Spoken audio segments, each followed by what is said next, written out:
Hey guys, Haz here at Shield Canine. So, quick little update. I know I haven't been on YouTube for a while, haven't really filmed anything in a while, and that's because I made the conscious decision to not film videos unless I really want to. I'm not a YouTuber, I'm actually a dog trainer. YouTubing is a secondary thing for me. I do it when I feel like doing it. I felt like sometimes I was forcing the videos, and I don't ever want to force the videos. I think, the videos that people really enjoy and the videos that I enjoy are the ones that are just very organic, and I just feel like doing it in that moment, so I do it.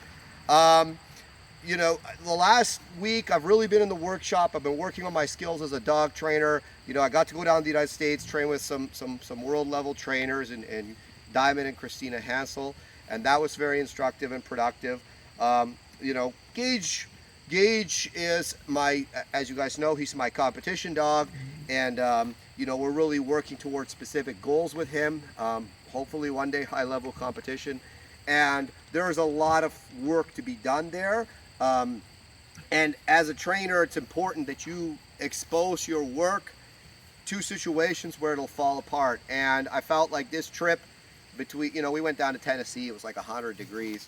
The heat, everything, it really put a magnifying glass on my dog's weaknesses and my dog's failings and my failings as a trainer with him.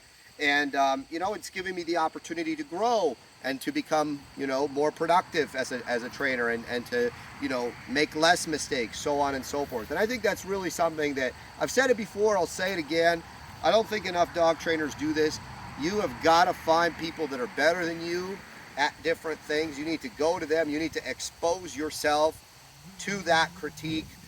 You need to expose your dog to that failure or to that lack of success, so that you can see where the holes are in your training, so on and so forth. The same thing happens in trial, but the problem is when you trial your dog and he screws up, I think it's a little bit less productive than when you actually go to a training situation. I really like to take advantage opportunities like that, where you completely go to a new environment, new vegetation, new temperature, new people, new smells, new everything, and you see how the dog performs in that situation, and you see how he reacts to the training. So that's just a quick little update on what I'm doing here at Shield Canine. I've also got a couple of other small projects in the works that I'll let you guys know about. I will still do the lives for all the elite members that are in our online training programs. I have not forgotten about you guys. I know I've been quiet on Facebook lately. It's just been a week. Like I said, I've been working on myself, working on my abilities as a trainer, and so I'll keep doing lives, and I will film videos when I feel like filming videos. So I haven't disappeared. Nothing bad's happened to me. I'm just focusing on what's important: the dogs, the training, the horses, things like this. Unfortunately, Champy Champ is a little bit lame right now, so I'm not putting him with his buddy over the fence, that you can see maybe a little bit.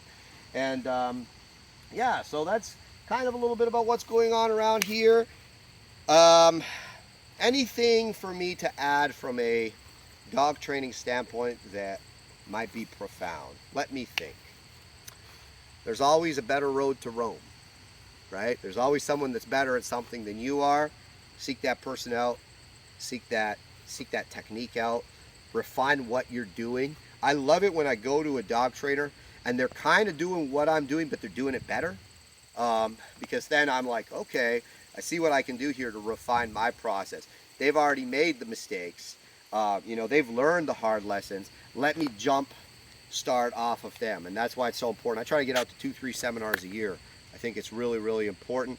All in all, I'm happy with Gage. I know his weaknesses. I don't ever lie about, what he is and what he's not. He's not super dog, but I think he's a good dog, and he's my dog, for better or for worse. And I'm going to work as hard as I can. He's my have-to project.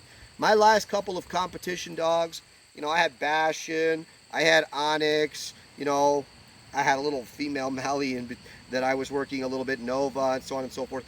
These Bastion and Onyx were reclamation projects. These dogs were 3 years old. They'd been through some bad training, some bad situations, some good training too, but there was a lot of baggage there. But they were also very extreme dogs in certain specific ways.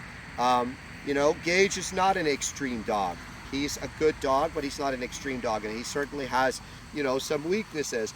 But as a trainer, I like that because, you know, it gives you, like, I work with these, like, kind of, you know, dogs that have more of like a kind of King Kong complex, but sometimes they don't have a King Kong complex, and you need to build them up more, and you need to find ways to make the dog stronger and more confident on the field, and to show better than what he actually is.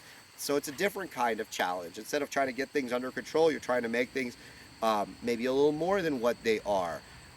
It's you know, it's one thing to say a dog is X, a dog is Y. When you put that dog in training, when you put the grind on the dog, where it is a grind, day in and day out, you're training, and you can make things as positive as you want to make them. But at the end of the day, if you're like, okay, look, I want you to want to do this, but also there's going to come a moment when every dog, and you know, Diamond said this, and I fully agree with him. Every dog at some point is going to quit, and it's what you do when that dog quits that really matters. You know, this is the important part of the learning. You know, problem with dog training, I think, there's a lot of things where that are unsaid. It's not common knowledge. Like, everybody knows, okay, how there's like a dozen ways to track online, for instance, right?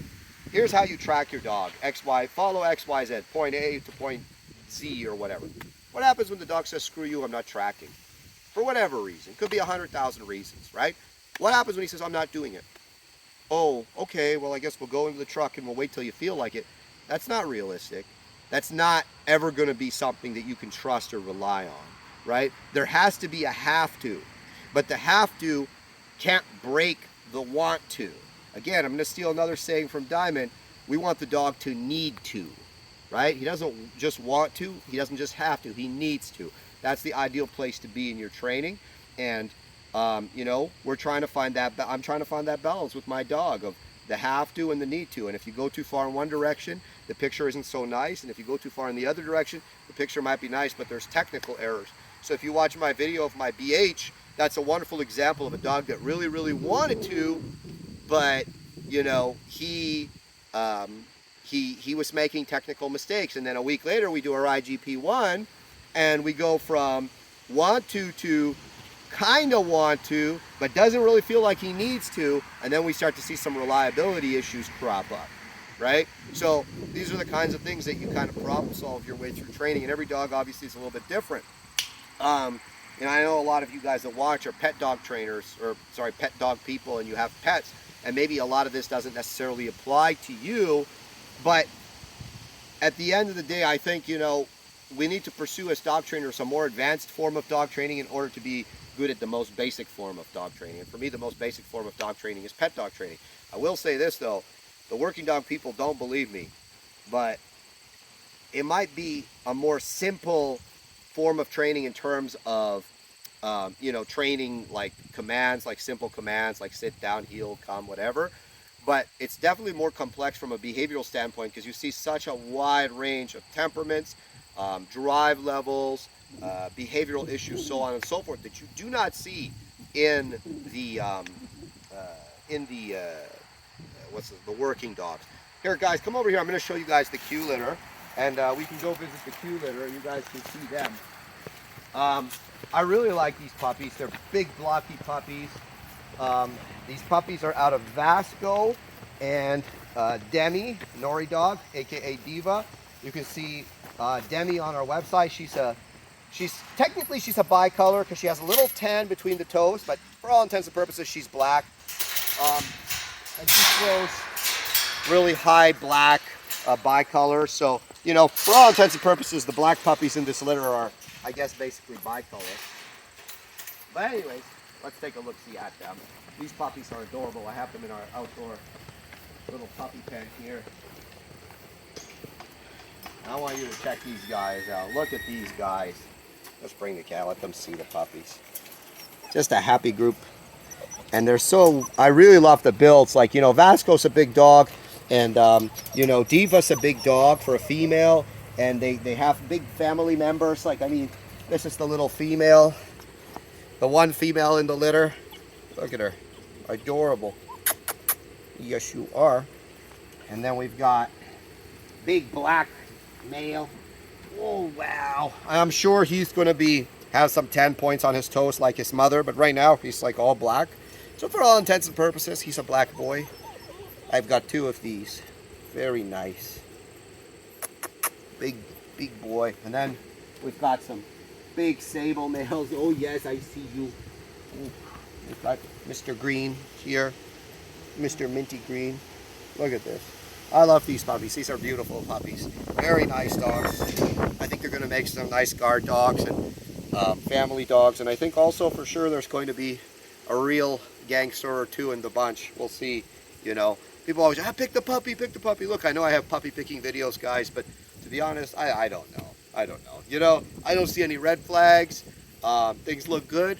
We keep them, we raise them, and, you know, God's going to sort it all out. We'll see who's who in the zoo, maybe by the time they're a year old. So, anyways, guys, that's a little about what's going on here, what I'm doing. I'll touch base with you guys soon. We got to do a live soon so that we can, you know, get everybody up to date. I know we got a lot of new online training members that are really doing good work. I see the stuff you're posting in the Facebook group, so keep up that good work. If you want to check out our online training, shieldk9.ca. Also, my pants are provided by Eric Outdoor USA. All right, they do all the training pants that I use. I love their training pants. All my staff wear their training pants. Fantastic stuff. The promo code for them is SHIELD07_22. That's what it is. Anyways, guys, thanks for watching. Just a quick little video for you.